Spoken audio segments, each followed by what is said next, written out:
Hi, Latency here. I've been working on the build for the last few days and I'm really excited to show it to you. One of my friends challenged me and basically said that there is no diversity in Wolcen and that every endgame build requires the use of Mark of Impurity and Bleeding Edge or some other things in the meta, and so I really wanted to make something that was outside the meta that could still complete the game, the end game, and I think I've got it. So this build uses Juggernaut. It can complete 187 plus sixes in under 4 minutes. It does a lot of damage, and it's just a ton of fun. It's a full hybrid. It uses the dagger plus the catalyst.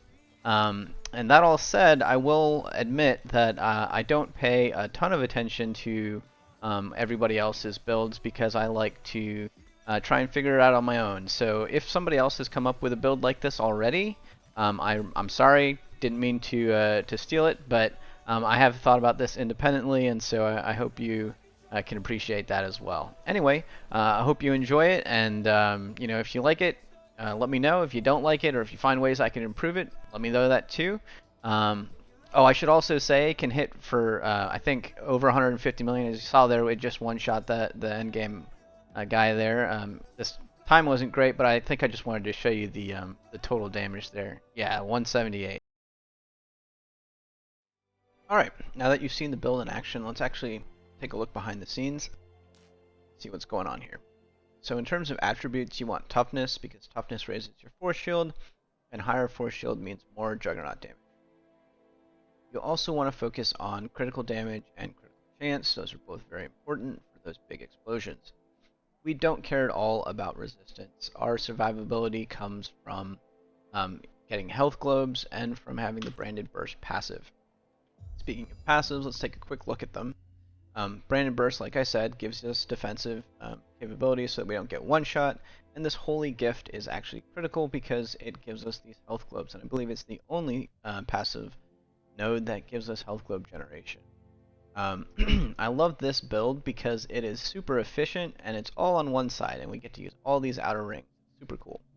But yeah, if you want to take a closer look at the skill tree, I encourage you to look at the Wolcen Universe link that I've posted, and you can take a quick look at that. But the short version is that you just want to focus on force shield and things that give us large damage buffs, like Mortal Offerings gives us a huge buff, Frenzied Blows, Virtuous Stance, all good things. Alright, so let's take a quick look at the skills. Juggernaut, this is what gives us the damage. You want to double tap it to get the most efficient explosion. And you want to make sure your damage absorption is large because the damage is based on the damage absorption. And again, it all comes from that force shield. So of our 246,000, 215,000 comes from having a large force shield. We get some from having block chance, and then these two just gives us some more block damage absorption. And the last two are just about reduce rage and cooldown. Warpath is just about being able to get from here to there quickly. Really, I get the physical damage, physical to fire so that I can get burn ailments, but you don't need that if you have another way to apply that ailment type. And this is probably the only critical one, Forge a Path, which allows us to hold it down and move around the map. This one, it's pretty critical that we get Permafrost to generate orbs, and Hail the Ice Queen to give us a damage buff for Juggernaut. I did a lot of testing, and that actually is a pretty significant buff to our Juggernaut damage. Admire from a distance isn't critical, but I like it because it allows me to be a little bit more safe. Lightbringer, this one allows us to apply 4 ailment types, which is pretty great. Sudden dehydration gives us weakness and shock. Typically, Lightbringer does weakness on its own because it's a sacred spell, but if you take Across the Cosmos, this will replace that with Stasis, allowing us to get that 4 ailment. So for me, it's Stasis, Curse, Weakness, and Shock. You also want to get Holy Ground to get more health globes and get more ailment stacks. Dust Shroud is also critical. This one allows us to stay alive by kind of being invisible most of the time. Since we're stacking cooldown reduction, we can stay invisible nearly 100%. As you can tell, the duration is 3 seconds and the cooldown is 2.3. Also, Dust Shroud allows us to get a damage buff for our Juggernaut in the Unseen Thrills mod. You definitely need to have Reign of Phantasm, as it will allow us to walk through large groups that we've clumped together with Anomaly and get in the middle of them and explode the entire pack. It's absolutely necessary. In terms of Anomaly, what we're trying to do here is just generate a lot of globes and get people to be grouped together very well. So having 2 vortexes is probably the most important of those. Having more pulses is also good, but you can mess around with it and figure out whatever you feel works best there. I wouldn't say that they're all, or any of these are super critical. Alright, now that we've gone over the attributes and the passives and skills, let's take a quick look at my gear. I've only been working on the build for a few days, and so my gear isn't very well optimized. There's a lot of room to increase my force shield values, like my boots or my chest, but it's still pretty good. So in your boots, you want to get movement speed over force shield, but force shield is still very important. On your helm and your chest and your legs, you definitely need to prioritize cooldown reduction over force shield, but then after that, you would want to have a large amount of force shield on them. And if you still have like another slot to get things in, you'd want it to be like material damage or transfer time reduction, things like that. Those are also good. On your shoulders and your gloves, the priority is just force shield. Then after that, you can get material damage or toughness or rage cost reduction. Those are all good. On your accessories, what's most important is, again, force shield and critical hit damage. Critical hit damage is something you need on that because it's the only areas you can get him, and that's why we've got these steel rings. You get a double roll of critical damage. So this is actually pretty good. It has force shield, it has material damage, it has double crit damage. So that's really good. I don't know why I haven't upgraded it. I've just been lazy, I guess. This neck is pretty trash, but it has force shield and crit damage. So that just shows you how important those 2 stats are. In terms of your weapons, again, it's just about crit damage and crit damage. So you can get crit chance, which is useful, but crit damage is more important. So if you had to choose between the 2, take crit damage, and then roll 3 offensive 1s to get more crit damage. This catalyst is trash, but I'm lazy. So it's got crit damage, and that's important. If you might be able to get crit chance on there, which is also good.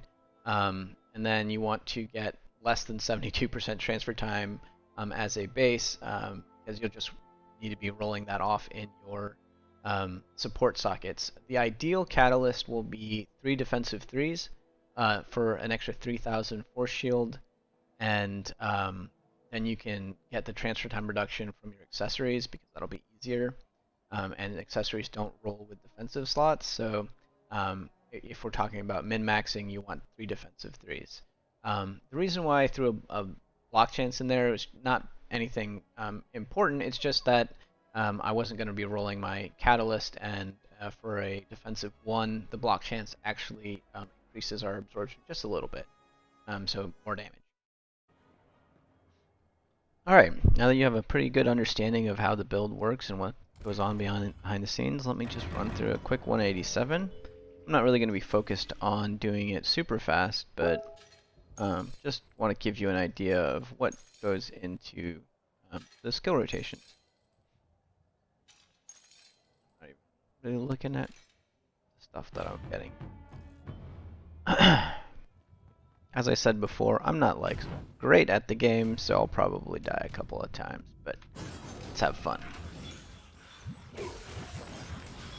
Alright, so we charge in, we group them up, explode them. Now we have our stacks. That should be some good damage. Alright, group them up again.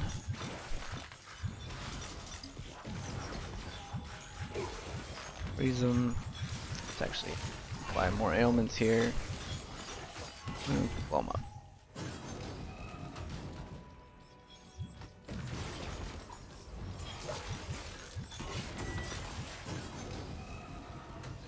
Happens a lot, and it's super annoying.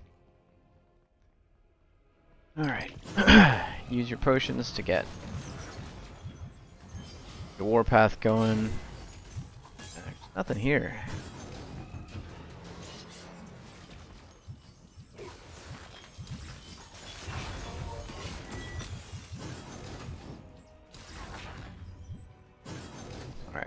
So there, we have some elites. Add some elites.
Oh, didn't see.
Alright, not great, but whatever.